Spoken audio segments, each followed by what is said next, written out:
드리고 섬기는지 감사합니다. 우리 예랑 할머니는 이렇게 인상을 팍 쓰시고 손녀딸이 이렇게 예쁘게 찬양하는데 좋아서 막 싱글벙글 하셔야죠. 감사합니다. 우리가 에베소서의 말씀을 통해서 오늘 이제 큰 대지로는 세 번째 시간입니다. 첫 번째는 5장의 부모와 남편과 아내, 부부 간의 관계에 대해서 말씀을 배웠고요. 그리고 지난 시간에는 이제 부모와 자녀 간의 관계에 대해서 또한 말씀을 통해서 배웠습니다. 오늘은 세 번째 관계, 바로 종과 상전 간의 관계를 통하여서 우리가 이제 사회생활, 사회에서 만나는 세상 사람들 간의 관계성을 어떻게 할 것인가, 오늘 사도 바울은 에베소 교회를 향하여서 분명히 말하고 있죠. 남편과 아내의 관계든 부모와 자녀의 관계든 또한 종과 상전, 이제는 뭐 종과 상전은 없죠. 그러나 세상에서 사람들과의 관계 속에서 우리가 어떤 신앙생활을 할 것인가를 오늘 성경은 분명히 가르치고 주고 있습니다. 물론 지금으로부터 2000년 전의 시대 상황이기 때문에 이렇게 그대로 대입하기는 어렵습니다. 왜냐하면 이 성경의 말씀에 나온 것처럼 지금 종과 상전, 이거는요 당시에 어떤 관계를 말합니까? 상하관계를 말하죠. 종과 상전이라는 것은 지금 우리 시대에 뭐 종이 어디가 있고 상전이 어디가 있어요. 여러분 다 동일합니다. 우리는 다 평등하고 서로 간의 이 직업에만 차이가 있을 뿐이지 귀천도 없지요. 옛날에는 뭐 양반은 애헴하면서 절대로 뭐 농사도 안 하고 일도 안 했죠. 여러분 그러니까 나라가 만국이 된 거예요. 여러분 열심히 자기가 앞가림을 해야 되고 일을 해야 되는 건데 그게 하지 않으니 뭐 산업공사나 해가지고 차별하고 그러다 보니까 만국적인 병에 걸린 거 아닙니까? 지금 바울 시대에 당시에도 노예제도, 이제 종을 정확하게 노예라고 할 수 있겠죠. 노예제도가 당시 로마 제국하에 만연돼 있었습니다. 당시에 로마 제국에 수천만 명이 살고 있었는데 당시의 역사학자들에 의하면 로마시에만 하여도 거기에 20-30%, 그러니까 로마시 전체가 한 100만이라 했을 때에 거기에 20만에서 30만이 노예들이었다라는 거예요. 그러면 이 노예들이 어떻게 해서 나오게 됐느냐? 일단은 전쟁을 통하여서 다른 나라 적국의 이제 노예들을, 이제 그 백성들을 자기들의 속국으로 만들면서 이제 노예화하는 거죠. 뭐 우리가 전쟁 영화를 할지 옛날 영화들 보면 이제 막 나라들끼리 싸웁니다. 그래서 대장, 왕이 죽으면 그 나라 백성들을 다 이제 노예로 삼는 거예요. 그래서 뭐 여자들도 다 데려오고 애들도 다 데려오고 그렇게 노예를 삼는 것입니다. 그리고 때로는 이제 죄를 지은 죄수들 가운데에도 노예로 전락하기도 하고요. 그러나 이렇게 해서 노예가 된 사람인 것뿐만 아니라 당시 로마의 시민권을 가진, 그러니까 평범한 일반인이에요. 그런데도 거기에서 이제 돈을 갚지 못한다든지 사회생활을 하지 못한다든지 이런 사람들, 그리고 자녀들 가운데에 제대로 된 자녀들이 아니에요. 뭐 변변치 않은 일을 할 것 같아요. 노예로 팔아버리는 거예요. 그래가지고 로마시에만 해도 당시 20-30%, 이제 수치로 따지면 20-30만 명의 노예들이 있었다. 엄청난 그런 노예 문제가 심각했던 거죠. 그리고 또 이제 당시에 세 가지의 도구가 있었다고 말합니다. 이 세 가지 도구, 그러니까 사람이 사용하는 도구가 세 가지가 있었는데, 하나는 소리내지 않는 도구, 두 번째는 소리내는 도구, 세 번째는 말하는 도구입니다. 여러분 대충 감을 잡으신 분도 있을 텐데, 일단 수레나 이런 그 삽 같은 이런 도구들, 그게 이제 소리내지 않는 도구. 그러니까 사람이 일할 때 필요한 수레 또는 뭐 삽, 이런 것들이 이제 소리내지 않는 도구라 할 수 있고요. 소리내는 도구는 뭐겠어요? 당시에 뭐 소나 말과 같은 짐승들을 말하겠죠.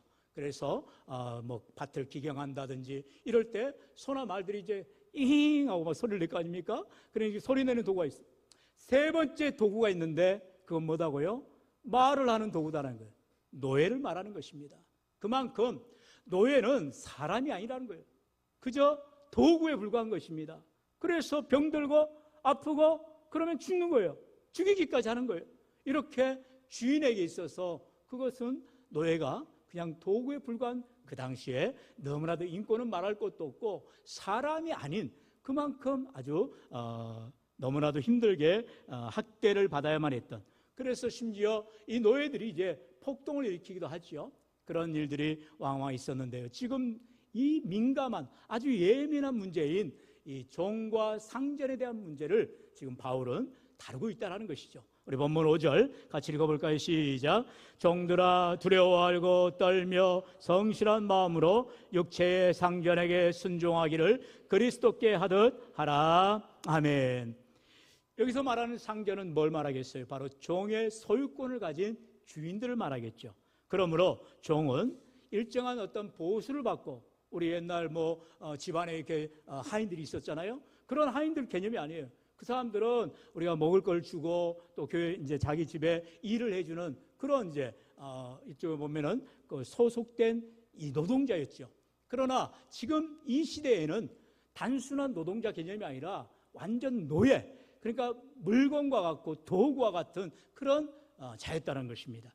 그런 관계에서 주인의 소유물이었던 노예를 말하는 것이고, 이것을 지금에 이제 대입할 수는 없겠죠. 왜냐하면 지금에 우리가 직장 생활하거나 사회생활할 때에 노사 관계 또는 고용인과 피고용인의 관계, 요즘 알바를 해도 뭐죠? 그렇게 편의점의 사장보다 더 이제 나은, 이제는 완전히 역전이 되고 있죠. 주인보다 더 일하는 사람들이 더 대접받는 시대가 됐어요. 얼마 전에 여러분 알다시피 삼성의 반도체가 완전 호황을 누려가지고 어떻게 됐어요? 반도체 직원들 가운데에 6억을, 놀라지도 않으시고, 이거는 연봉 정도도 아니죠. 그걸 성과급으로 받은 거예요.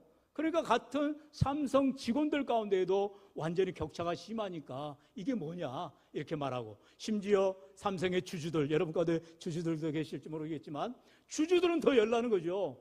아니, 삼성을 우리가 키웠는데, 우리가 투자하고 우리가 열심히 냈는데 우리에게 돌아온 거 없냐, 지금 이런 문제가 생기고 있다는 거예요. 이걸 단순히 옛날 그런 종과 상전과의 관계, 주종과의 관계, 이런 노예가 일반인과의 관계, 이렇게 대입할 수가 없다는 거죠. 지금 사회는 절대로 옛날과 같지 않거든요. 그렇기 때문에 오늘날 우리가 이 땅을 살아가면서 사회생활 가운데에서 우리는 이 말씀을 어떻게 적용할 것이냐라는 것입니다. 성경은 우리에게 언제나 정답을 말씀하세요. 시대가 어떠하든 상황이 어떠하든 환경이 어떠하든 하나님의 말씀은 진리의 말씀입니다. 그러므로 하나님의 말씀을 우리가 마음 가운데 새기고, 오늘도 저와 여러분을 통하여서 깨닫게 해주신 말씀 앞에 믿음으로 순종하는 우리 모두가 되시기를 축원합니다. 여러분, 처음에 말씀을 드렸듯이 부부간의 관계도 남편과 아내가 주종관계가 아니라 했어요. 여러분 다시 반복을 해봅시다. 바로 그리스도와 교회와의 관계와 같다라고 했습니다. 그래서 신랑 되신 주님이 신부된 교회를 위하여서 생명 걸고 사랑하듯이 남편들이 아내를 그와 같이 사랑할 것이고, 아내는 남편을 존중하고 귀히 여기라는 것이죠. 또한 우리가 부모와 자녀 간에도 부모는 자녀를 사랑하고, 또한 자녀를 부모를 존경하고 효도하라는 것이죠. 어떻게 해요? 주 안에서 주님의 사랑 가운데에서 부모와 자녀 간의 아름다운 관계를 가지라라고 말씀하고 있어요. 오늘도 종과 상전 간의 관계, 우리가 사회생활 가운데에서 그러면 세상 사람들과의 어떤 관계를 가져야 되느냐? 오늘 본문의 말씀과 같이 서로 순종하라, 서로 귀히 여겨라, 그렇게 말씀하고 있다는 것입니다. 우리가 얼마 전에 배운 5장 8절로 9절의 말씀에서 우리가 빛의 자녀의 삶을 살아가라 말씀하지요. 우리 8절 9절 같이 읽어볼까요? 시작. 너희가 전에는 어두움이더니 이제는 주 안에서 빛이라. 빛의 자녀들처럼 행하라. 빛의 열매는 아멘. 우리는 빛의 자녀. 우리가 오늘 본문 또한 구역 모임에서도 마찬가지로 우리가 빛의 삶을 살아가야 된다라고 함께 말씀을 나눌 것입니다. 동일한 내용이죠. 우리가 예수 그리스도의 빛을 받았기 때문에 이제는 어둠이 아니고 옛사람이 아니고 과거가 아니고 지금 예수 믿음 변화된 삶을 살아가야 된다는 것이죠. 말씀처럼 빛의 열매는 모든 착함과 의로움과 진실함이 있다는 거예요. 내가 착해서, 내가 의로워서, 내가 진실해서 살아가는 것이 아니라 예수 그리스도의 성품을 닮아갈 때에 주님처럼 의로운 삶으로, 선한 삶으로, 착한 삶으로 살아가야 되어지는 것입니다. 여러분, 오늘 새벽에도 우리가 사도행전 11장의 말씀을 통하여 12장에 들어가서 말씀을 통하여서 뭘 배웠습니까? 바로 초대 교회 가운데에 이제 안디옥 교회가 세워지는데, 안디옥 교회 성도들은 어떤 사람들이었어요? 지금의 터키 안타키아라는 지역입니다. 그러니까 예루살렘을 중심으로 유대인들이 예수를 믿다가 이제 바나바를 보내고 또 빌립을 보내고 각 곳에 사마리아가 변화되어지고, 그리고 이방인들도 변화되어지는, 그래서 예수 믿는 헬라파 이방인들이 많아졌죠. 근데 그들이 너무나도 예수님을 잘 믿는 거예요. 그래서 세상 사람들이 손가락질하는 거예요. 저 사람들이 그리스도인이다. 쉽게 말하면 예수쟁이라는 거예요. 여러분, 예수 믿는 것이 옛날엔 조롱거리였습니다. 그럼에도 불구하고 그들은 진실하게 신실하게 믿음의 삶을 살았다는 것입니다. 그러면 오늘 본문에서 과연 예수를 먼저 믿게 된 종들이 이제 주인들을 대할 때에 어떻게 대해야 되겠냐는 거죠. 성경 우리에게 말합니다. 진실하게 대해라. 정말 주님을 섬기듯이 종이 주인을 섬겨야 된다. 우리 주님과 같이 믿음으로 사명을 감당할 때에 어떻게 됩니까? 주인들이 감탄을 하는 거죠. 아니, 예전에는 자기들 이속만 챙기고 내 눈앞에서 보이는 것만 일하더니 예수님을 믿고 나더니 아니, 저 인간이 어떻게 저렇게 바뀌었지? 달라지는 거죠. 주인이 볼 때나 안 볼 때나 변함없이 잘 섬기는 거예요. 그걸 통해서 주인도 나도 종이 예수 믿듯이 나도 예수를 믿어야 되겠구나. 이게 바로 선한 영향력 아닙니까? 바울이 그것을 강조하고 있다라는 것입니다. 오늘 우리가 빛의 자녀의 삶으로 믿음의 사명을 감당할 때 세상은 하나님의 선한 영향력 안에 거하게 되어진다라는 것이죠. 이어지는 본문 우리 6절로 8절 한 절씩 교독하고 8절 다 같이 봉독합니다. 눈가림만 하여 사람을 기쁘게 하는 자처럼 하지 말고 그리스도의 종들처럼 마음으로 하나님의 뜻을 행하고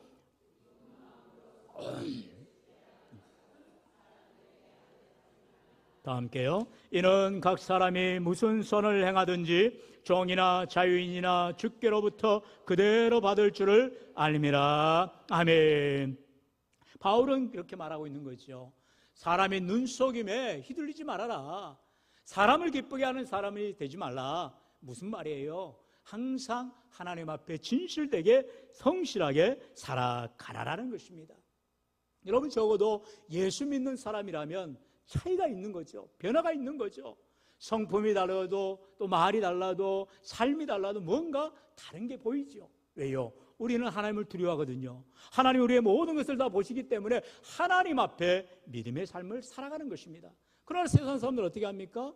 단지 주인의 눈에만 잘 들면 되는 거예요. 자기 상사의 눈에만 잘 들면 되는 거예요. 그러니까 눈치껏 살아가는 거죠. 여러분, 그러나 우리는 그런 삶이 아니죠.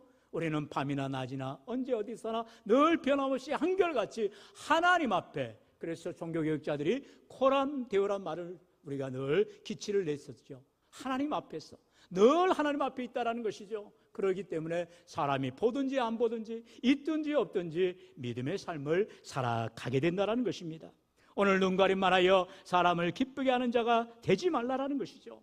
오직 그리스도를 섬기는 자들이 될 때에 하나님이 기뻐하시는 믿음의 섬김으로 살아가게 된다라는 것입니다. 예수님께서 마태복음 25장 40절에도 너희가 여기 내 형제 중에 지극히 작은 자 하나에게 한 것이 곧 내게 한 것이니라. 할렐루야. 우리 예수님이 대접받을 사람들한테만 잘 대접해라 그렇게 말씀한 게 아니라는 거죠. 지극히 작은 자, 누구도 신경 쓰지 않는 소자, 아무도 힘없는 연약한 자를 오히려 대접하고 섬길 때 아무도 인정해 주지 않지만 하나님은 그것을 지켜보고 계신다는 거죠. 오늘도 저와 여러분의 삶 가운데 여러분 고넬료라는 이야기를 들었지요. 고넬료가 로마의 백부장입니다. 가이사랴에서 그는 구제하는데 그리고 하나님을 섬기고 기도하는데 앞장을 섰던 사람이에요. 우리가 말씀을 보면 알겠지만 이 고넬료의 구제와 그 섬김을 하나님이 기억하셨다라고 말씀하고 있어요. 여러분, 고넬료는 이방 사람입니다. 로마의 백부장입니다. 한마디로 그 지역의 실권자예요. 자기보다 높은 사람이 없어요. 황제 말고는 없어요. 그런데도 이 고넬료 백부장은 그 이방 사람에도 불구하고 가이사랴 지역에서 거기에 이제 회당도 지어주고요. 나중에 이제 문헌에 의하면 유대인들을 위해서 많은 구제를 했다고 나옵니다. 얼마나 좋아요.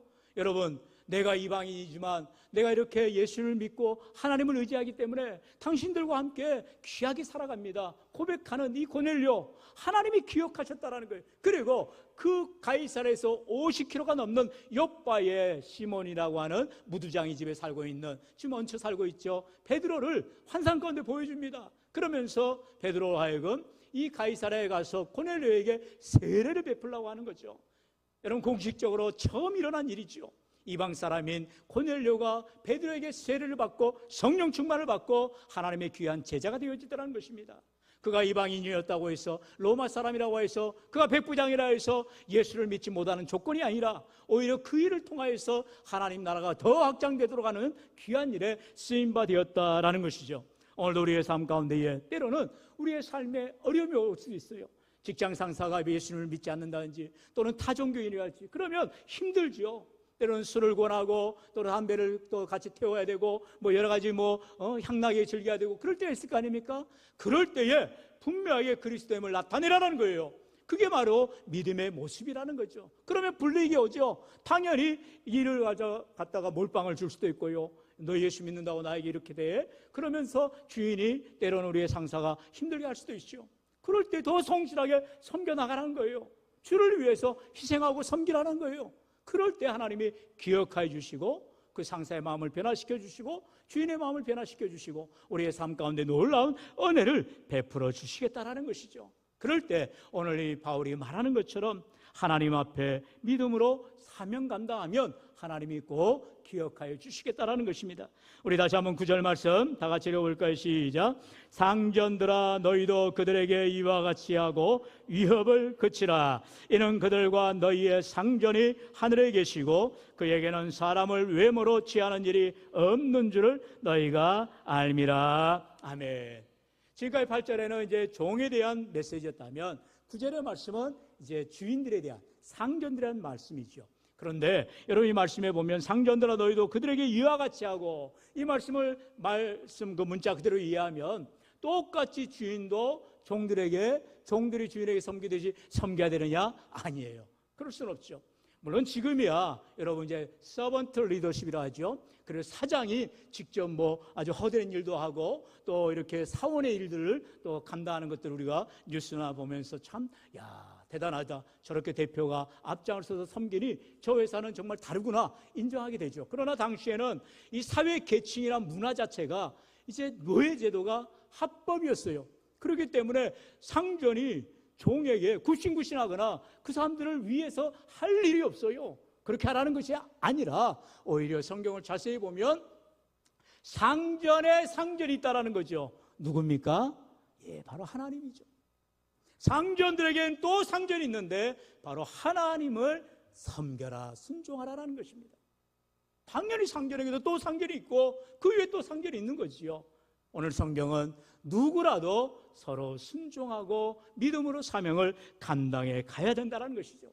왜요? 우리의 진정한 상전 대신, 최고의 우리의 주인 대신 하나님께서 우리를 불꽃 같은 눈으로 지켜보고 있다는 것이죠. 하나님의 눈에 들도록, 하나님의 마음에 들도록, 하나님의 기뻐하시도록, 할렐루야, 우리는 그렇게 살아가야 되는 것입니다. 여러분 다윗을 보세요. 우리 오전에도 귀한 할렐루야 찬양대 나임이 되신 여호와, 예수님이 누구신가 귀한 찬양하면서 그 신앙의 고백이 다윗이 고백한 건데요. 다윗이 시편 23편에서 여호와는 나의 목자시니 내게 부족함이 없으리로다 고백하는 그 믿음의 고백, 또한 18편에서 주는 나의 힘이시니, 여호와는 나의 힘이시니, 하나님이 나의 힘이 된다라고 고백하는 그 믿음의 고백은 다윗이 왕이 되어서가 아니죠. 가장 힘든 시기에 사울왕이 자기를 죽이려 할 때에 도망다니고 피신하고 그렇게 도망다니던 시기에 다윗은 하나님을 참된 주인으로, 참된 상전으로 섬기고 의지하였다는 거예요. 그럴 때 다윗의 하나님이 힘이 되어주시고 목자가 되어주시고 인생길에 선한 길로 인도하여 주셨음을 우리는 기억하게 되어지는 것입니다.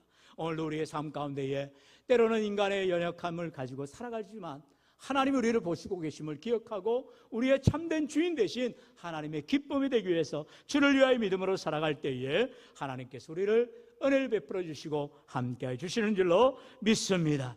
여러분 이 땅 가운데 우리가 살아가면서 때로는 여러 가지 부조리가 있을 거예요. 여러 가지 불안한 일들을 만날 수도 있을 거예요. 그렇다고 해도 인정할 건 인정하고 믿음으로 사명을 감당함에 있어서 오히려 하나님 앞에 우리가 더욱 성실함으로 사명을 감당할 때에, 여러분 우리가 잘 알듯이 요셉은 어떠하였습니까? 그가 보드발의 집에 가서 정살이를 하였습니다. 거기서 너무나도 성실하게 섬기는 거예요. 그런데 보디발이 볼 때 요셉이 너무나 출중한 거예요. 자기 아내만은 건드리지 못하게 한 거죠. 그랬을 때 요셉이 어떻게 합니까? 암만 보디발의 아내가 유혹을 해도 넘어가지 않는 거예요. 오히려 도망을 치는 것입니다. 여러분 여기서 영화한다면 여기서 영화가 될 수가 없는 거예요. 왜냐하면 유혹에 빠져야 되고 좀 이러면서 뭐 이렇게 시끄러운 일이 생기고 그래야 되잖아요. 스캔들이 일어나야 되잖아요. 요셉은 너무나 정직한 거예요. 너무나 신실한 거예요. 왜요? 요셉은 하나님을 바라봤기 때문입니다. 나의 진정한 주인은 하나님이란 거죠. 그래서 내가 손해를 보고 심지어 감옥에 갇히고 고통을 당한다 할지라도 하나님이 나와 함께하는 것을 믿고 의지하며 나아갈 때 그 인생 가운데 하나님이 결국 총리가 되게 하시는, 놀라운 영광 가운데 거하게 하시는 능력의 하나님을 경험하게 되더라는 것입니다. 오늘도 사랑하시는 성도 여러분, 그 얼마 되지 않은 돈 몇 푼에 흔들리지 마시고, 얼마 되지 않은 그 자리에 연연하지 마시고, 사람들의 평가에 연연하지 마시고, 우리 하나님의 인정하심, 하나님의 칭찬하심, 하나님의 상 주심을 기대하면서 오늘도 우리 주님 앞에 최선을 다하여 섬겨나가는, 그래야 하나님께 영광 돌리는 우리 모두가 되시기를 주의 이름으로 간절히 축원합니다.